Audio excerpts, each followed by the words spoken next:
Маңғыстау өңірінде жазғы экологиялық мектеп өз жұмысын бастады. 5 күнге жалғасатын басқосуда Ресей, Түркменстан, Тәжікстан мен еліміздің барлық аймақтарынан келген студенттер Каспий теңізінің экологиялық проблемаларын шешу жолдарын қарастырмақ. Әсіресе жас экологтар үшін итбалықтарды сақтап қалу мәселесі өзекті тақырып болды. Михаил Карапун жоғары дәрежелі маман. Ол студенттерге Апштейн желісі, биокуляр және қалай анализ жасау керектігі жөніндегі тәжірибесімен бөлісуде. Астрахан техникалық университетінің аспиранты экомектепке биыл 9-шы рет қатысуда. Осы жолы ол лектор ретінде келді. Проекты, способствуют.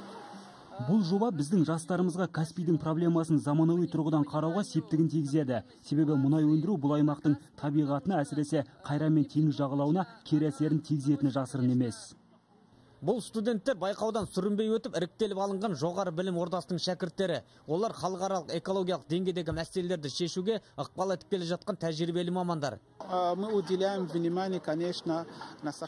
Түйткілді мәселелер бар. Соларды шешу жолдарын бірлесіп қарастыру мақсатында бүгін біз осында бас қостық. Әрине, ауыз толтырып айтарлықтай төніп тұрған қауіп жоқ. Негізінен біз итбалықтарды сақтап қалу сұрақтарына көп көңіл аударғанды жөн санап отырмыз.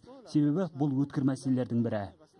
Шараның мақсаты экологиялық мамандықта білім алып жатқан студенттердің деңгейін бұдан әріде жетілдіру дейді ұйымдастырушылар.